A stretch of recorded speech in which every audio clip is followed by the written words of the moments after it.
Alors, vous êtes l'auteur de cet ouvrage, je disais, les statuts de la vérité, un essai sur la divisibilité des théories scientifiques. Alors, c'est un essai très documenté. Vous nous proposez un travail vraiment de longue haleine et vous nous introduisez au cœur de questions nouvelles, tout particulièrement fécondes, sur la philosophie des sciences. Et votre postulat principal, c'est la divisibilité, dans le sens de divisibilité, bref, je vais y arriver, des théories scientifiques. Alors, est-ce que vous pouvez nous en dire un petit peu plus sur ce postulat? Oui, bonjour. En fait, cet ouvrage, je le propose aux chercheurs algériens et à l'étudiant algérien. Il fait le bilan de la philosophie des sciences, qui est un domaine très complexe et très élaboré, qui produit de la philosophie en général. En fait, pour vous expliquer un peu la genèse de ce projet, comme on le sait tous, la philosophie, depuis les Grecs jusqu'à une période qu'on appelle la Renaissance, englobait tous les domaines du savoir. Le dernier témoignage de cette période, c'est le livre de Isaac Newton, qui s'appelle Principia Philosophica Mathematica, principe de la philosophie mathématique. Cet ouvrage montre que la philosophie englobait tous les domaines du savoir. Mais à partir du moment où les savants commencent à trouver des réponses concrètes à des questions sur les phénomènes de la nature, les réponses se sont formulées en des domaines qui se sont séparés de la philosophie. Et donc la philosophie s'est affaiblie, elle a reculé au fur et à mesure. Par exemple, lorsque les scientifiques ont trouvé des réponses au mouvement des planètes, l'astronomie s'est formée, elle s'est séparée de la philosophie. Il en est de même pour la biologie, pour la médecine, etc. Alors la philosophie, à partir du la fin du XVIIe et du XVIIIe siècle, est devenue juste une contemplation métaphysique. C'est pour ça qu'on parle du romantisme français, de l'idéalisme allemand. Et les gens ont été insatisfaits. La philosophie a perdu son importance. Et est-ce que vous pensez qu'on pourrait aujourd'hui établir un pont justement entre la structure de la théorie scientifique et l'histoire de la science, plutôt que d'avoir cette séparation entre ces deux champs? En fait, la philosophie a renoué avec la science à partir de la fin du XIXe siècle et début du XXe siècle. J'en arrive à répondre à votre question très importante. Deux courants de pensée se sont formés. L'histoire des sciences et la philosophie qu'on appelle scientifique des sciences. Pour utiliser un jargon que les philosophes aiment, c'est la science de la science. L'histoire des sciences aborde un peu le contexte des découvertes scientifiques. Pourquoi tel savant a fait telle découverte? Il a été influencé par quel courant de pensée? Par quel penseur? Et des débats très importants ont surgi. Alors, les philosophes, les historiens des sciences, se sont divisés sur la question de savoir est-ce que la science a évolué dans le cadre d'un processus continu ou dans le cadre d'un processus discontinu. Le meilleur représentant du dernier courant de pensée, c'est Thomas Kuhn, qui dit que la science relève d'un processus de discontinuité qui crée des révolutions. On a une théorie, elle est abandonnée, il y a une révolution scientifique, elle donne une théorie nouvelle. Ça, c'est la discontinuité. Mais il y a d'autres philosophes qui disent non, la science a évolué par un processus continu. On accumule des découvertes, et la science d'aujourd'hui... Vous-même, vous remettez en considération un petit peu en cause ce principe de révolution? Absolument. Mais cela m'amène à parler du deuxième courant de pensée, qui est la philosophie scientifique des sciences. La philosophie scientifique des sciences, elle pose des questions générales sur la science. Par exemple, est-ce que la méthode scientifique obéit à l'induction ou à la déduction? Pour expliquer un peu à ceux qui nous regardent, l'induction, c'est une inférence à partir des faits singuliers pour trouver des hypothèses générales. Par exemple, comment peut-on être sûr que le soleil se lèvera demain? C'est parce qu'on a observé le soleil par le passé. D'autres disent que non, c'est la déduction. C'est partir de lois générales qu'on trouve des faits singuliers. Par exemple, on sait que dans le cadre de la théorie électromagnétique de Maxwell, le champ magnétique et le champ électrique ne font qu'un. C'est la force électromagnétique. Alors si on observe un champ électrique qui varie, il donne un champ magnétique, on dit qu'il relève de la théorie de Maxwell. Ça, c'est la déduction.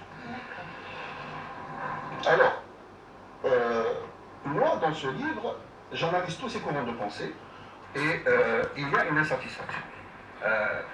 La philosophie scientifique des sciences et l'histoire des sciences ne donnent pas des réponses qui suscitent un consensus parmi les philosophes. On n'est pas d'accord. Et à partir de là, je dis, si on n'est pas d'accord, la philosophie scientifique des sciences et l'histoire des sciences n'ont pas répondu vraiment aux questions. Pour être scientifique, il faut avoir une réponse unique. Et ceci m'a amené à m'intéresser à la théorie scientifique et à la composante essentielle de la science. Si vous voulez, j'ai fait un voyage à l'intérieur de la théorie scientifique et j'ai découvert un monde qui n'a pas été examiné jusqu'à maintenant, qui est très diversifié et qui est insoupçonné jusqu'à maintenant. En fait, j'ai découvert que la théorie scientifique est composée de propositions, c'est-à-dire que je pose des questions à la théorie scientifique. Au lieu de poser des questions générales à la science, je pose des questions précises à la théorie scientifique. Et les réponses qui nous sont données sont formulées en termes de propositions. Des propositions qui sont toutes liées entre elles par des relations logiques? Absolument pas. En fait, j'ai découvert que les propositions ne sont pas vraiment très liées entre elles. Parce que si elles sont liées entre elles, ça relève de l'ancienne philosophie, qui est la philosophie inductiviste. C'est-à-dire voir la théorie scientifique comme un tout, comme une boule de billard. Et c'est ça l'erreur des philosophes des sciences auparavant. En fait, la richesse de la théorie scientifique, c'est dans la divisibilité. Et c'est pour ça le titre du ouvrage, c'est la divisibilité des théories scientifiques. Pour l'expliquer brièvement, les propositions composant une théorie scientifique ont des natures différentes. C'est ça qui n'a pas été déjà mis en évidence. Dans une théorie scientifique, il y a des propositions vraies. Par exemple, dans la théorie copernicienne, le Soleil est le centre du système solaire. Ça, c'est une proposition vraie.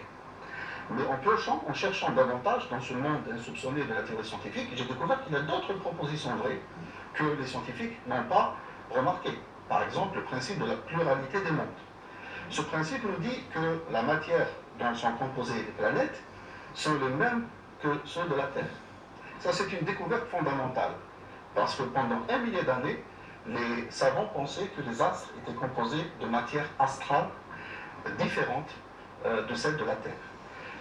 Et j'interpelle les astrophysiciens et les scientifiques qui nous regardent sur les recherches actuelles sur la matière noire. La matière noire qui compose l'univers est dite constituée de particules qui ne sont pas de même nature que les particules qui composent la matière que les physiciens connaissent. C'est-à-dire qu'elle est composée de particules différentes qui n'interagissent pas avec la lumière.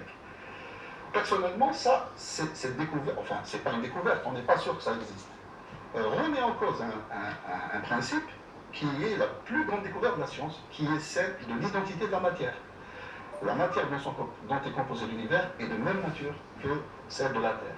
Donc j'invite les astrophysiciens à réfléchir pour montrer un peu l'importance de la philosophie des sciences pour la science au service de la science, bien sûr. Astrophysique. Justement, votre ouvrage, vous le proposez à toute cette communauté scientifique, aux chercheurs aussi. Quel est le lectorat que vous visez, si je puis dire? En fait, un lectorat très large. Étant donné le fait que la philosophie des sciences n'est pas très très connue en Algérie, ce livre serait important pour le lecteur ordinaire, qui s'intéresse à la philosophie en général, parce qu'en fait la philosophie générale est devenue insignifiante aujourd'hui. On ne parle pas vraiment, les gens ne s'intéressent pas à la métaphysique, à l'idéalisme, ils s'intéressent à la science. Et les réponses qui sont données par la philosophie à la science, c'est ce qui intéresse, je pense, tout le monde. Il y a aussi le chercheur, l'astrophysicien, le physicien, le médecin, parce qu'aujourd'hui la philosophie des sciences englobe tous les domaines du savoir. Il y a la philosophie de la physique, qui m'intéresse moi particulièrement. Il y a la philosophie de l'astronomie, la philosophie de la médecine, la philosophie de la biologie. Et je vous assure que c'est un domaine d'une importance cruciale. Parce que les scientifiques n'arrivent pas à donner des réponses satisfaisantes sur des questions comme la réalité des entités de l'infiniment petit ou de l'infiniment grand. Aujourd'hui, les physiciens ne sont pas sûrs que les électrons, par exemple, existent réellement. Oui. Certains disent que c'est des entités physico-mathématiques. D'autres disent que c'est des particules. Certains disent que c'est des champs. Mais il n'y a donc pas de consensus. Vous remarquez là que la philosophie, la science est devenue incertaine. Et c'est la philosophie qui peut apporter des réponses à cette incertitude. À ces incertitudes. Votre ouvrage, justement, en termes de pédagogie de lecture, vous avez beaucoup travaillé sur le rythme, avec beaucoup de chapitres, donc assez brefs, hein, mais néanmoins intenses.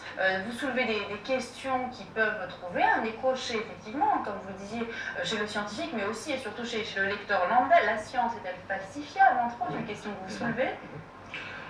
En fait, dans l'histoire des sciences, il y a un savant qui s'appelle Karl Popper qui dit que qu'est-ce qui nous permet de faire une démarcation entre la science et la non-science, ou la pseudo-science. Il dit que c'est la falsifiabilité. La falsifiabilité, c'est quoi? C'est le test de l'expérience. Quelles que soient les théories scientifiques que nous développons, s'ils ne sont pas testés par l'expérience, c'est-à-dire falsifiés par l'expérience, elles ne sont pas scientifiques.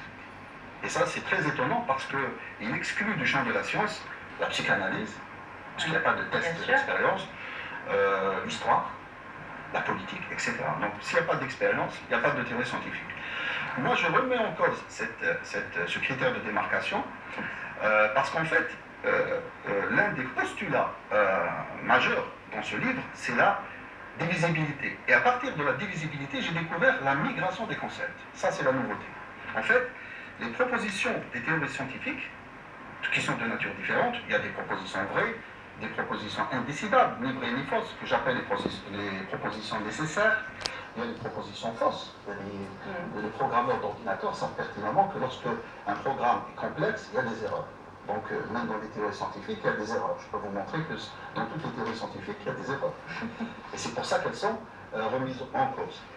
Et quel accueil, justement, vous avez reçu? Je rappelle que vous avez dédicacé cet ouvrage demain à 14h au niveau de la librairie du Tiers-Monde. Quel est l'accueil que vous avez reçu depuis la publication de cet ouvrage? C'est un travail de longue haleine. Vous me confiez que ça vous avait pris à peu près une dizaine d'années? En fait, la recherche qui a abouti à ce livre a duré une dizaine d'années. Parce qu'en fait, j'ai examiné un peu le bilan de la philosophie des sciences. Parce qu'en fait, j'ai fait le contre-pied de tous les courants de pensée qui existent actuellement. En proposant au lecteur algérien une théorie nouvelle pour que l'Algérie puisse être à l'avant-garde de cette recherche. C'est ça mon rêve, en fait. C'est de permettre aux chercheurs algériens de lancer une recherche en philosophie des sciences, et je leur offre une première théorie, la théorie de la divisibilité des théories scientifiques. Donc ça a pris en tout une dizaine d'années. Et la publication, par la maison d'édition, a pris à peu près 3 ans. Très bien, écoutez, merci à vous. Je rappelle donc la grande dédicace demain à partir de 14h à la librairie du Tiers-Monde. Monsieur Rafik Hamdizou, qui est l'auteur donc de cet ouvrage, Les statuts de la vérité, essai sur la divisibilité des théories scientifiques. Merci beaucoup. Merci beaucoup. Je vous souhaite beaucoup de succès et puis peut-être encore d'autres ouvrages à venir. Vous avez des projets d'écriture? Absolument, en fait, ce livre est un point de départ pour la philosophie des sciences. Je travaille actuellement sur l'expérience scientifique, mais en fait, ce que je peux dire, c'est que il est important aujourd'hui que la philosophie ait un droit de cité dans l'enseignement. Aujourd'hui, au moment où on parle de la réforme de l'éducation, il est important d'élaborer un livre de philosophie qui aidera l'étudiant, le lycéen algérien, à se forger une identité et à choisir son profil. Est-ce qu'il peut être un scientifique, un artiste? Ce livre peut s'articuler autour de 3 concepts fondateurs, ce que les Grecs appellent le logos, la science, le savoir, la technique, l'esthétique, l'art et l'éthique. Et c'est disponible donc aux éditions libraires de philosophie et de soufisme. Merci à vous. À présent, je vous propose, chers téléspectateurs, un reportage, une carte postale de la ville d'Alger qui vous est proposée par... C'est bon, On se retrouve juste après. شنو كمل خلاص